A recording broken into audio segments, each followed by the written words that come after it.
Continúo con el tema el futuro, identificando palabras claves, que todavía es parte 2 del libro Interpretando Apocalipsis, en la sección de todo este capítulo 2 que se llama La Biblia se guía sola. Entonces, sigo con este tema del futuro identificando palabras claves, y en este momento vamos a ver otras expresiones claves que son encontradas en los profetas menores. En esta sección veremos la expresión clave, el pasaje que lo menciona y un breve y superficial comentario relacionado con el periodo de tiempo a que el pasaje se refiere. Como siempre, debo recordar, esto solamente es introducción, es muy superficial, es para despertar en usted quizás un deseo de estudiar más, si es que ese es su llamado, para que usted pueda desarrollarlo y llegar a sus propias conclusiones. Empecemos con la expresión en aquel día, y vamos a leer en Oseas capítulo 1 y verso 5. Dice así: y sucederá que en aquel día quebraré el arco de Israel en el valle de Jezreel, en la Biblia de las Américas. Encontramos que este pasaje es perfectamente aplicable al juicio de Dios que vendrá contra su pueblo en estos últimos tiempos. Ya estudiamos hace un par de videos de que estos pasajes de Israel en el Antiguo Testamento tienen aplicación a la iglesia por medio de la conexión o el eslabón que nos da el Nuevo Testamento de que Israel y su historia son una sombra del pueblo de Dios que ha llegado a los últimos días o que está ahorita en los postreros de los tiempos. Leo nuevamente el pasaje de Oseas 1:5. Y sucederá que en aquel día quebraré el arco de Israel en el valle de Jezreel. Aun cuando el juicio descrito aquí tuvo cumplimiento cuando los asirios invadieron Israel en el pasado, este pasaje contiene claves que apuntan a un juicio futuro en contra de la iglesia de Yahshua en nuestros días. El contexto, hablemos un poco acerca de eso. La aflicción de Israel por el juicio contra ellos. Ese es el contexto. Que Israel está en aflicción por el juicio que Dios envió contra ellos. Esto concuerda con los 3 años y medio de la manifestación de los hijos maduros o hijos o los vencedores de las 7 iglesias, o aquellos que son nacidos como el remanente de Israel, que serán parte de los que alcanzan la semejanza del Hijo, después de un intenso sufrimiento, el cual también es aplicable para aquellos nacidos de nuevo como Israel espiritual en la iglesia de Yahshua en nuestros días, como se ve claramente en el verso siguiente. Oseas 1, del 9 al 10, también es aplicado a la iglesia de Yahshua por el apóstol Pablo en Romanos 9, 25 y 26, diciendo, fíjese esto, Pablo lo está citando, pero lo está aplicando él mismo a la iglesia, es apostólico. Dice Oseas 1, del 9 al 10. Como también en Oseas dice, llamaré pueblo mío al que no era mi pueblo, y a la no amada, amada. Y en el lugar donde se les dijo, vosotros no sois mi pueblo, allí serán llamados hijos del Dios viviente. Lo cual también significa que podemos con tranquilidad aplicar todo el contexto de este verso a la iglesia verdadera de Yahshua en el pasaje de Oseas 1:10. Debemos tomar en cuenta que Jesús destruyó la pared de separación entre judíos y gentiles y vino a hacer de los dos un solo pueblo, y quienes en él, tanto los judíos o los israelitas y los gentiles, vinieron a ser una sola entidad espiritual y coherederos de la promesa hecha a nuestro padre Abraham. Hay muchos pasajes que no los voy a leer por tiempo, pero le voy a dar los versos y usted los puede leer para confirmar de que los israelitas y los gentiles que son de la fe de Isaac, de la fe de Abraham, somos la iglesia verdadera, somos el pueblo del Señor. Efesios capítulo 2, versículos del 12 al 22, Efesios 3, del 3 al 6, Filipenses 3, Romanos 2, del 28 al 29, Romanos 9, 6 y Gálatas 3, 29, en donde se nos dice que todo aquel que es de Cristo es linaje de Abraham, es descendiente de Abraham. Ahora, también debemos considerar el hecho del concepto bíblico de que Israel físico es una sombra, como ya estudiamos, del cuerpo verdadero o la sustancia o el cuerpo de Cristo, trayendo esto una aplicación espiritual directa a la edificación de una casa espiritual. Oseas 1 del 9 al 10 dice: y dijo Dios, ponle por nombre Lo Ammi, porque vosotros no sois mi pueblo, ni yo seré vuestro Dios. Con todo, será el número de los hijos de Israel como la arena del mar, que no se puede medir ni contar. Y en el lugar donde les fue dicho, vosotros no sois pueblo mío, les será dicho, sois hijos del Dios viviente.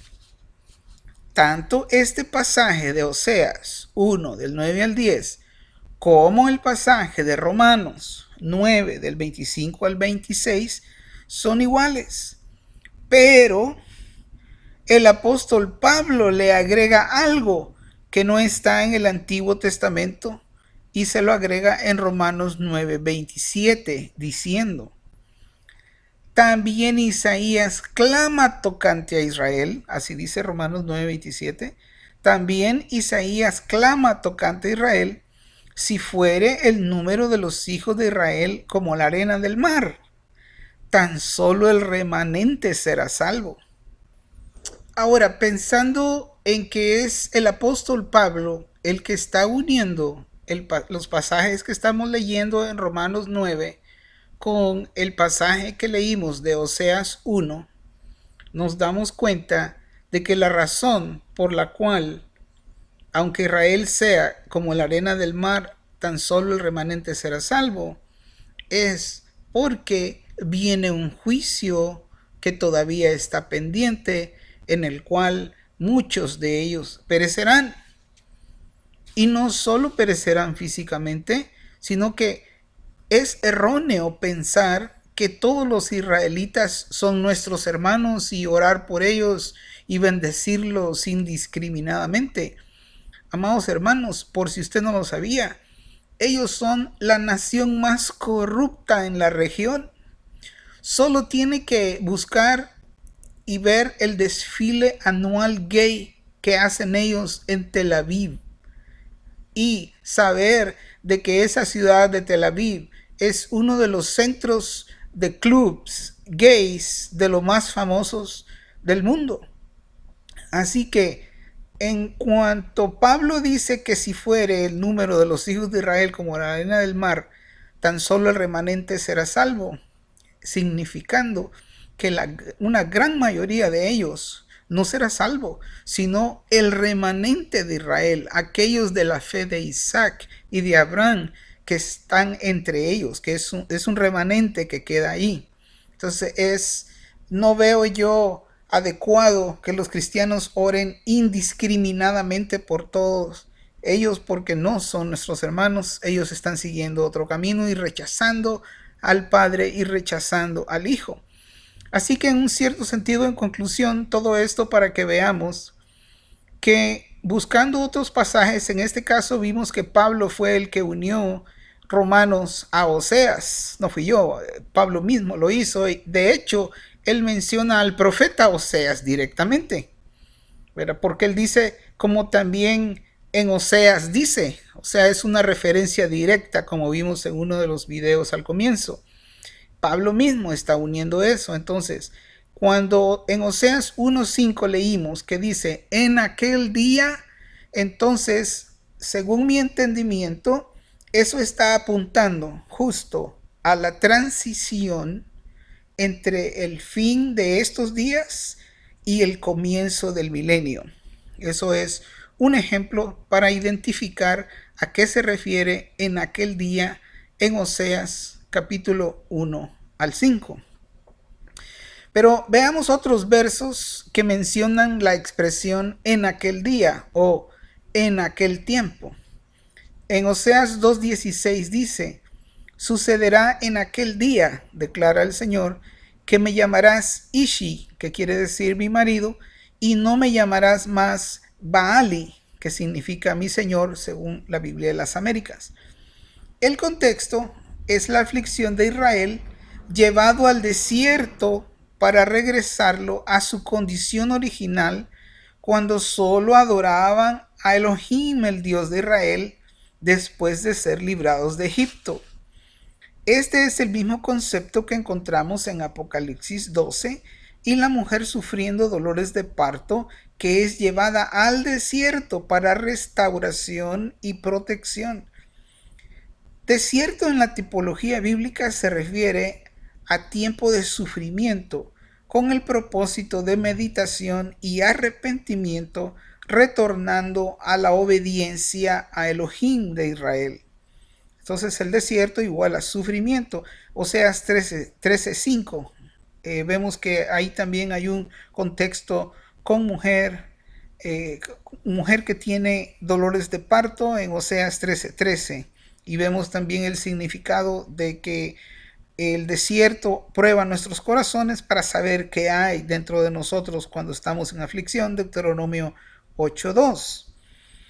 El concepto de Dios usando tiempos de angustia y disciplina para llamar a su pueblo de regreso a Él, lo encontramos en toda la Biblia, y ya vimos el video anterior donde vi muchos versos que hablan de que Dios sí castiga a su pueblo. La idea de que Dios no castiga está muy mal y contradice un concepto que corre por toda la Biblia. El no comprender este concepto de padre-hijo nos aleja de su propósito, y en realidad la raíz es satánica. Otro pasaje en donde podemos encontrar la expresión en aquel día está también ahí mismo en Oseas 2:18, que dice, en aquel día haré también un pacto con ellos, con las bestias del campo, con las aves del cielo, con los reptiles de la tierra.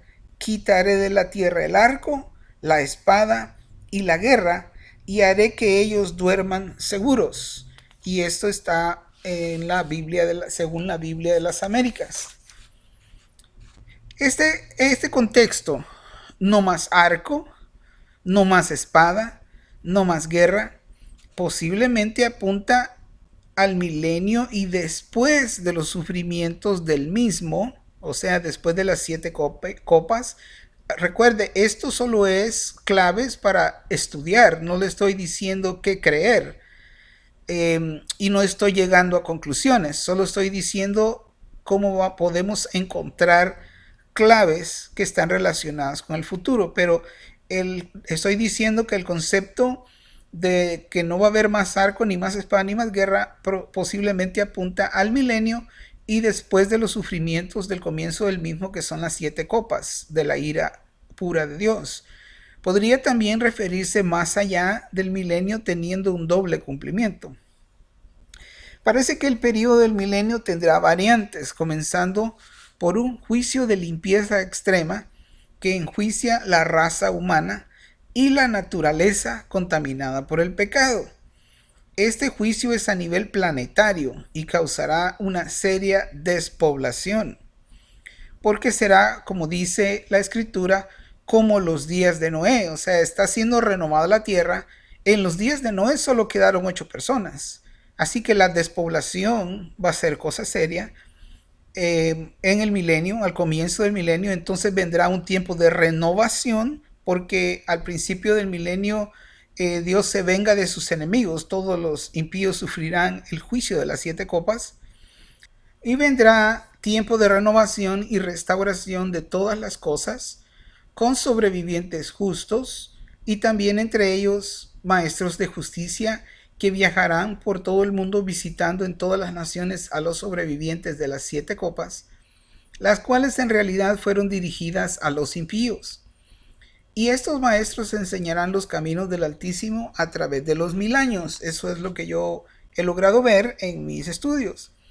Pero también la escritura muestra que al final del milenio se levantará una nueva rebelión contra el sistema del reino de Dios o el reino de Jesús. Mi especulación es que al final del milenio se revelarán los hijos de los hijos de los hijos de aquellos que sobrevivieron las 7 copas. La población puede crecer muchísimo en un periodo de 1000 años. Piénsalo un poco.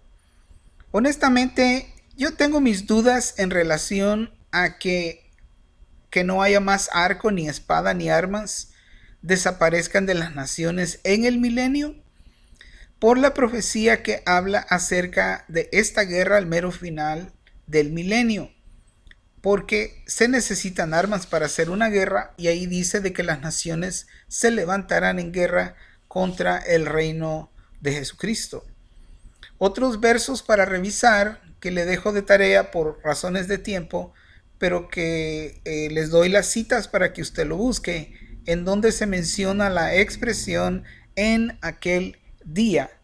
Amós 8:3, Amós 8:9, Amós 9 del 10 al 11, Abdías 8, Miqueas 5:10. En todos estos versos se menciona en aquel día, según la versión Reina Valera.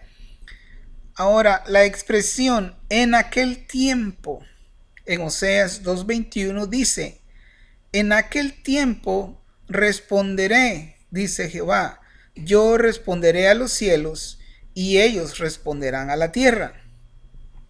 La naturaleza respondiendo al Creador con gran prosperidad al cultivar la tierra en favor de su pueblo con trigo, vino y aceite.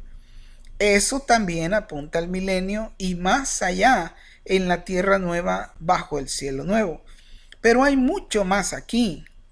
Además de la bendición en una naturaleza próspera, también existe aquí la posibilidad interpretativa de que el Altísimo, cuando dice que responde a los cielos, o en otras palabras, Dios responde a los electos, quienes ahora son como su Hijo, los nuevos Bene Ha Elim o Bene Ha Elohim, quienes estarán reinando y juzgando durante el periodo de milenio. No es nada nuevo en la Biblia que un hombre bajo la unción del Altísimo, como Elías, el profeta, hable lluvia o sequía. Ahora pasemos a otro punto. El día postrero es otra expresión que encontramos en la Biblia. En Juan 12:48 encontramos una clave para saber a qué se está refiriendo cuando dice el día postrero.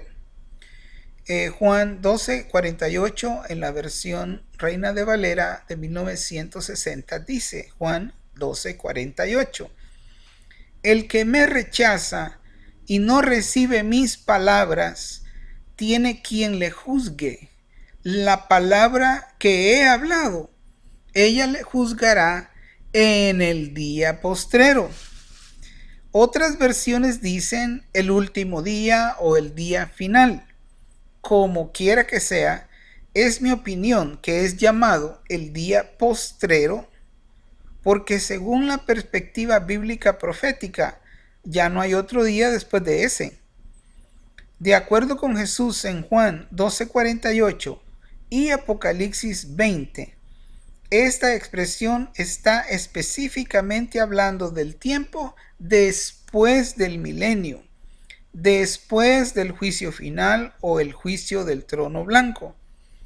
En Juan 12:48, Jesús está dirigiéndose a la gente que le rechaza y rechaza su palabra. En otras palabras, no creyentes, o lo que la Biblia llama impíos. ¿Y cuándo dice que serán juzgados por la palabra que Él ha hablado? En el día postrero. Entonces, si sabemos que el juicio a los impíos o a los que rechazan la palabra de Jesús es después del milenio, por eso sabemos que cuando dice el día postrero está refiriéndose después del milenio, porque los impíos y los que rechazan su palabra no son juzgados en un juicio del trono blanco al principio del milenio ni a mitad del milenio, sino, según la escritura en Apocalipsis 20, hasta después de los 1000 años. Pero más explicación con respecto a la segunda resurrección se comparte en este libro en la parte 5, como veremos. Con esto concluyo el video número 2 de el futuro, identificando palabras claves para aquellas personas que desean estudiar acerca de este tema. Bendiciones.